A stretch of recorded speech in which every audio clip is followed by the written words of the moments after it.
What's up, folks? This is Eddie Ads, your public intelligence officer for the Ghislaine Maxwell trial, but this is the Julian Assange podcast, and I am still in New York City in Manhattan covering the trial. And the reason I'm online right now is because I actually have to switch my lodging today again. So that's the second time I've had to do that, and I'm going to be, unfortunately, going away from the courthouse. But that is the lodging that was offered to me. I'm very grateful for it. I couldn't be here without it. So that is why I have to take care of some housekeeping stuff here in the morning before I head to the courthouse this afternoon, before switching my lodging today. Once again, Twitter is disallowing us from streaming, but that is expected. I wanted to go over this article by Brian Stewart on The Bulwark. It's called Julian Assange Deserves Justice, Good and Hard.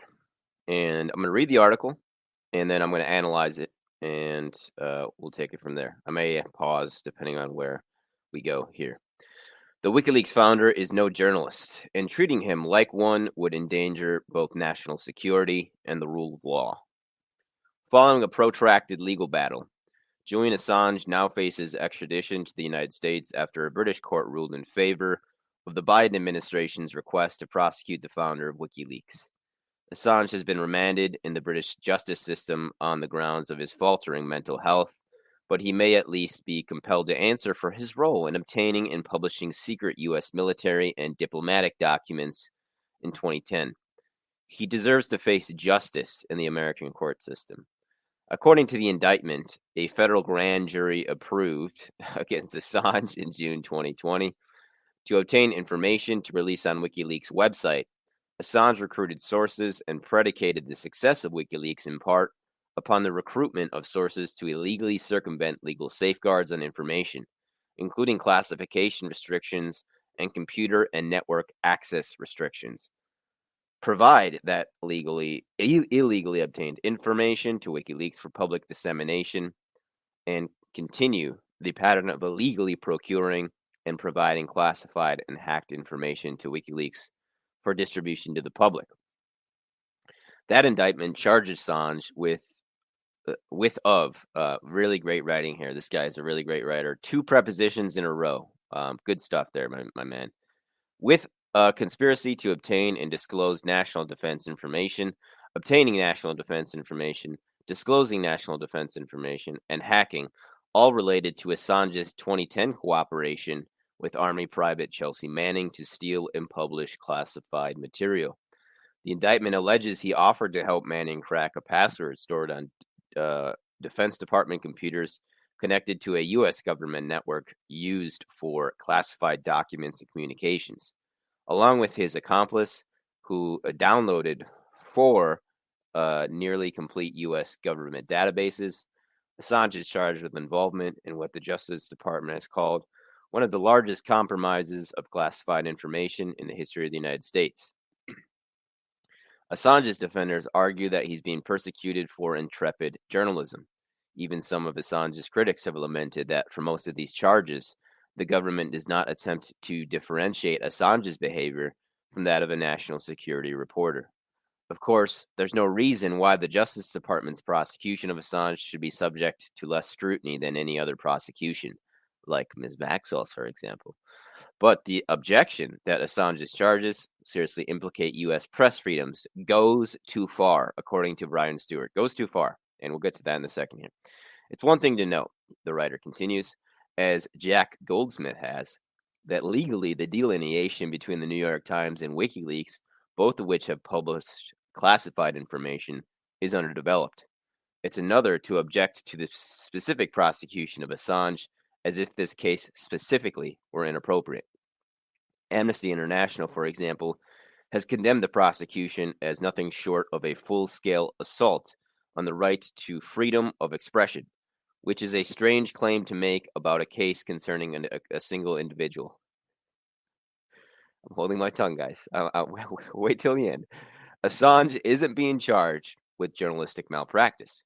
Instead, he stands accused of spying and theft, specifically breaking into U.S. government computers containing, according to the indictment, approximately 90,000 Afghanistan war-related significant activity reports, 400,000 Iraq war-related significant activity reports, 800 Guantanamo Bay detainee assessment briefs, and some 250,000 U.S. Department of State diplomatic cables.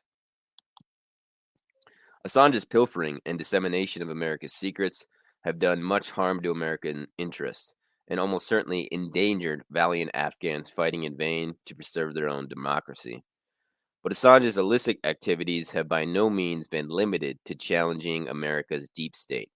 Although these actions fall outside the indictment, he has labored to undermine America's institutions at home. Look at this. Here it is. Amid the 2016 presidential campaign, Assange served as an agent of the Russian intelligence services to support Donald Trump and throw the American election into chaos. WikiLeaks published lurid emails hacked from the DNC and Clinton campaign chairman John Podesta. Those who warned darkly of the consequences for press freedom in the Assange case could not be more mistaken. No one has unfettered freedom of action to break the law with accountability to no one but themselves. In all but a narrow legal sense, Assange's defenders, enthusiastic and otherwise, confuse the exception for the rule. The rule, both in the sense of the statutory law and the pragmatic policy, is that secret government is and ought to be secret, because the publication of classified information can and does imperil, that's supposed to say the national security of the country, imperiling the foundation of law itself. So he used the word imperil twice in one sentence. This guy, he's a legend, you can tell. The exception is that honest, careful, and public-spirited journalists, of which Assange is decidedly not one, are almost always exempted from prosecution of this law because their work is important for the civic health of the country. Assange has proven that he is not a journalist deserving of deference, but an agent of one or more hostile foreign powers, and he should answer for his crimes to an American court. Far from presenting a test case for journalistic freedom, Assange presents a clear example of why laws against espionage exist in the first place.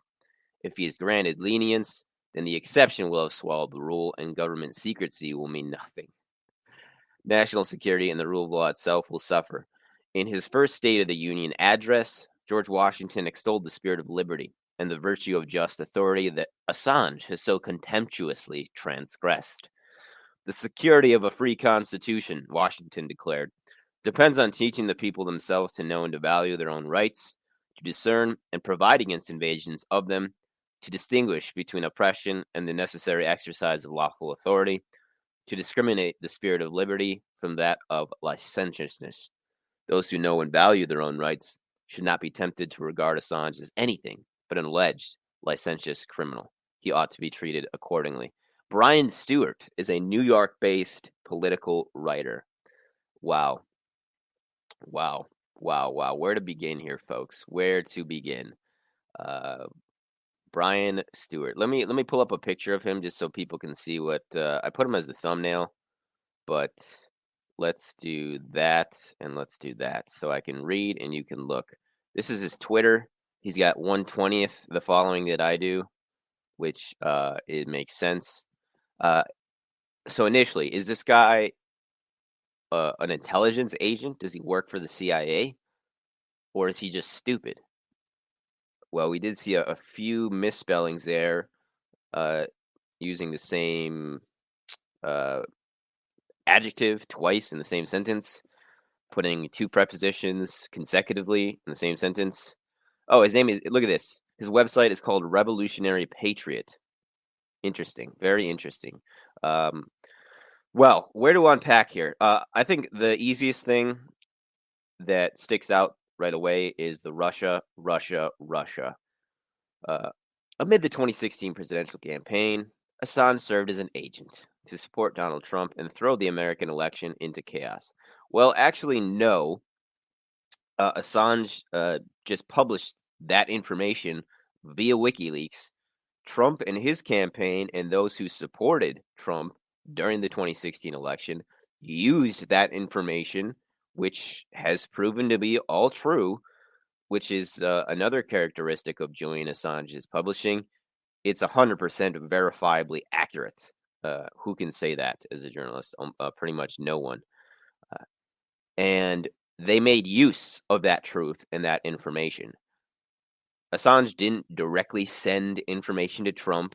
He didn't write up editorials using the information on behalf of Trump's campaign. But this shill, like so much of the mainstream, they just hate Trump so much.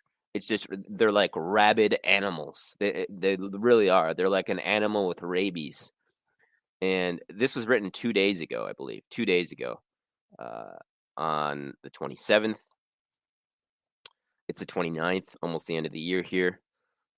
So that is ridiculous. The objection that Assange's charges seriously implicate U.S. press freedoms goes too far, he says.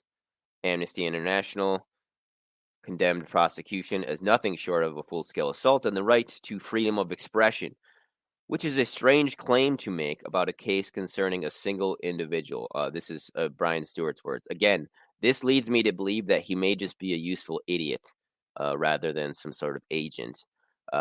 Clearly, he doesn't understand the grand scope of the Julian Assange case, or he's just lying to himself. So, again, he's either an asset or agent of intelligence, American intelligence, or he's just stupid. And, that's fine. Not everybody is born with a high IQ, like some of us. Very small group, it seems. As I get older, it's unfortunate, but most people are cowards. Most people are not very smart. Most people have no integrity, if very little. That was a wake-up call for me growing up. And the reason, this isn't just Julian Assange. This is journalism on trial. And he doesn't even mention, I don't think, the fact that mainstream outlets like the New York Times and many others, here we go, both of which is underdeveloped. Okay, so he does say it's underdeveloped, but he doesn't even elaborate. So that's the thing is, if you're going to go after Assange, then you have to go after the New York Times and every other outlet that used this intelligence to write stories, to make editorials and exposés about the intelligence that was released via WikiLeaks, which they're not going to do. There's this guy at the Maxwell trial from the New York Times, and he's shown up. I saw him on the first day, I saw him yesterday, and the day before that. And other than that, I haven't seen him at all. And this guy was like trying to question me because someone said, "Who is Gregory Parkinson?" Because the jury just requested his transcript. And immediately I'm like, that's a CSI expert. He's an expert advisor, now retired. Expertise was in fingerprint analysis. And this guy's like, are you sure? I'm like, yeah, man, I'm pretty sure. I've been here every single day taking notes. Unlike you, who's paid to do nothing, shows up on the first day and the last day and tries to question me. No, thank you, New York Times. I try to be polite to these people, but it's another issue there. But this guy, Brian Stewart, shill, thinks Julian Assange is a licentious criminal. And look who follows him. Barry Weiss. That is par for the course. Barry Weiss, who advocates killing Palestinian children in a direct quote, which I've gone over before. I don't want to belabor that. Again, this is something I'm going to start doing, is calling out these shills and these traitors to the First Amendment, traitors to the United States of America, traitors to truth, traitors to Julian Assange, and traitors to the craft of journalism itself, which they claim falsely to be a professional in. Stay frosty, folks. Addy ads. Free Julian Assange. Free Pepsi Watson. Until next time.